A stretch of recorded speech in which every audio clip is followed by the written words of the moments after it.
apa yang diduga. Misalnya biasanya alim sekarang jadi main dengan banyak perempuan, memperlihatkan bahwa ternyata dia sangat laku. Jadi kayak ini ya Bu ya, kayak kepuasan.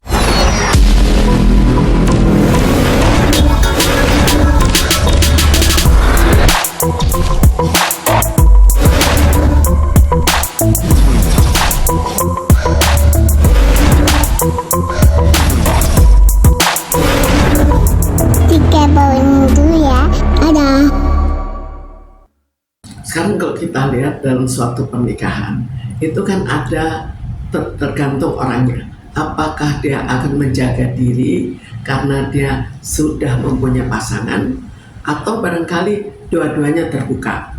Kalau misalnya ini menjaga diri, maka setelah bercerai dia bebas. Dan barangkali selain bebas itu juga ya ada rasa kesel juga ke pasangannya. Jadi justru melakukan action yang lebih daripada seharusnya. Dan sangat mungkin inilah yang dilakukan oleh Tengku. Iya. Ya.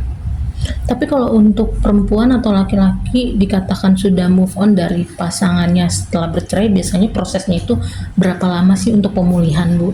Sebetulnya kita harus lihat ya, kalau misalnya dia bercerai, bercerainya dengan alasan apa?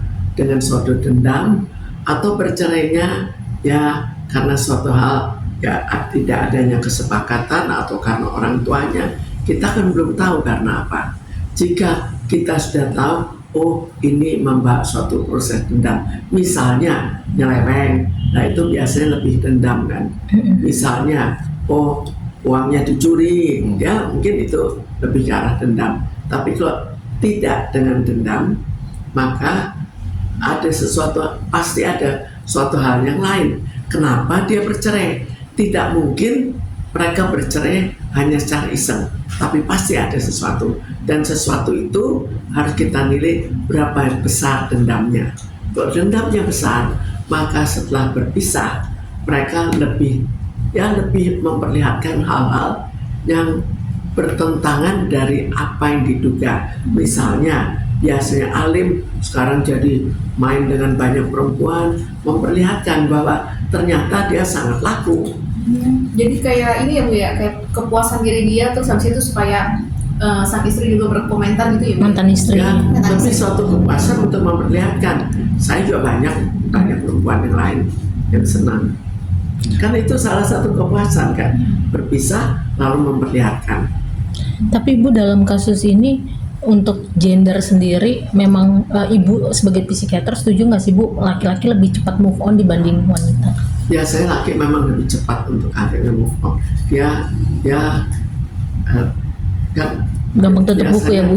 Memang tidak terlalu apa ya.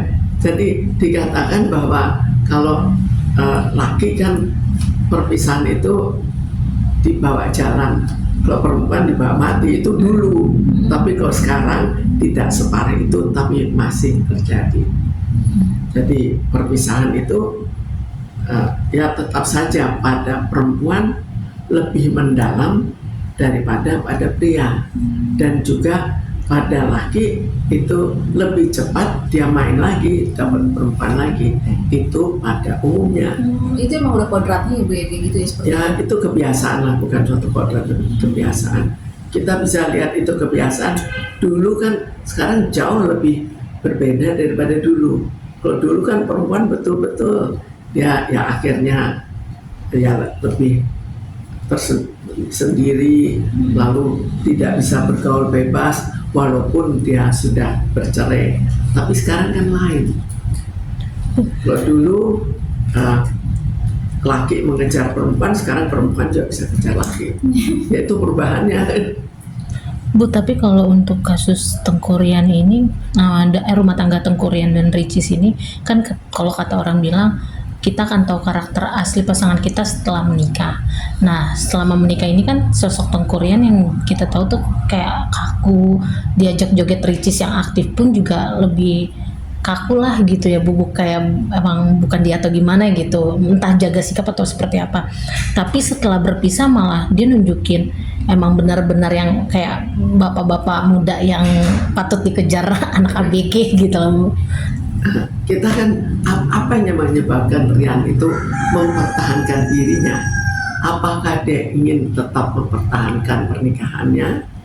Akhirnya dia tetap bersikap sebagai orang yang ya tidak banyak main perempuan, sebagai orang yang ideal sebagai seorang suami, maka sikapnya jelas akan sebagai suaminya alim. Tapi kalau sudah cerai, kan sudah ada rasa, ya ada rasa dendamnya. Kenapa harus bercerai? Tidak mungkin dia bercerai secara iseng. Nah kalau Ricisnya sendiri Bu, dengan dia dikit-dikit update di sosmed, itu sebagai bentuk emang luka dia atau memang ya karena dia iseng aja sering Sebetulnya posting-postingnya? kan kedua-duanya dengan suatu kebencian dan dengan suatu kekesalan sampai terjadi perceraian.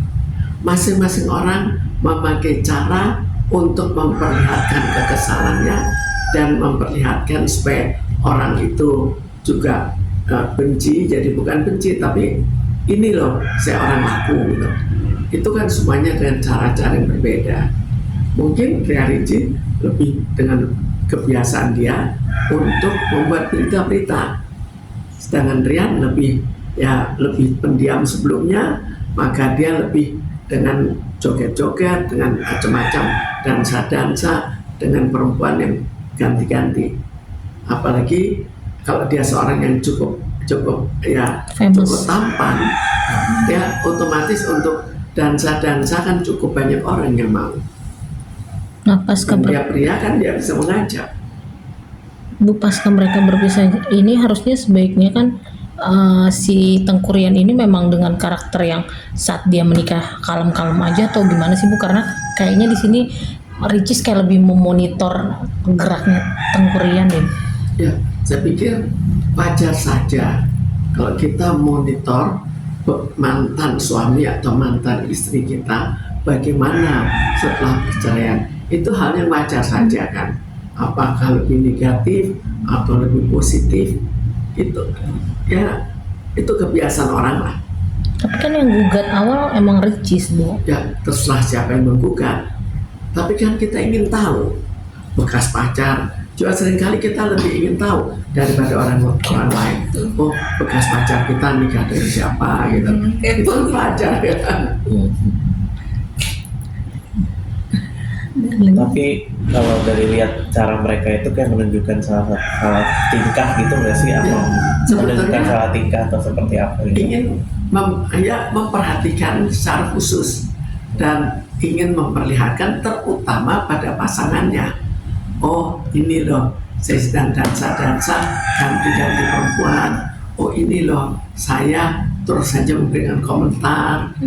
Itu kan salah satu reaksi setelah terjadinya perceraian. Nah tapi dia bawa-bawa ke anak juga Bu, yang seakan-akan Tengku Rian ini baru mau ngurus Moana kalau ditanyain ya kayak kayak gitu. Sedangkan versi dari Tengku Rian, dia pernah mau beberapa kali jemput tapi harinya diubah-ubah dari pihak Ricisnya gitu. Ya kalau sampai Ria Ricis kurang mengizinkan atau merubah-rubah hari untuk pertemuan anak dengan Rian, artinya kan dia tidak mau anak itu bertemu dengan Rian, walaupun itu efeknya negatif di kemudian hari. Negatifnya adalah bahwa identitas bapak itu tidak ada atau kurang. Kalau kurang, ada beberapa kekurangan nantinya pada saat dia menjadi dewasa. Ini kan faktor dari mereka bercerai kan dampaknya juga ke anak Bu, tapi dua-duanya kayaknya saling ego. Harusnya mungkin ada saran nggak sih Bu buat mereka berdua juga? Sebetulnya yang paling baik itu dua-duanya saling toleransi. Anak tetap dibiarkan disayangi oleh ibunya dan bapaknya. Itu demi masa depan anaknya. Kalau masa depan anaknya baik, dalam arti kata bukan finansial, tapi kepribadiannya tumbuh kembang sebagaimana mestinya, maka dia juga akan baik ke bapaknya dan akan baik ke ibunya. Itu keuntungan dari kedua belah pihak. Tapi seringkali bapak atau ibunya egois dan ingin, oh kamu jauhi bapaknya, kamu jauhi ibunya. Ini kan si Ricis juga sempat sounding di sosmednya juga bahwa si anaknya ini pernah disuruh tengkurian untuk diantar oleh ojol gitu. Nah, Ricis akhirnya speak up seperti itu. Harusnya kan kedua belah pihak saling komunikasi.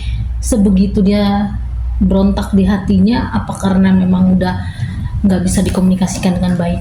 Sebetulnya kalau sudah saling membenci, itu saling mencari strategi bagaimana supaya pihak lawan itu, bapaknya atau ibunya, ya merasa, aduh kasihan anak saya, atau merasa, oh kok sayang kita kok sampai saya ceraikan. Jadi ada perasaan ingin menunjukkan hal itu.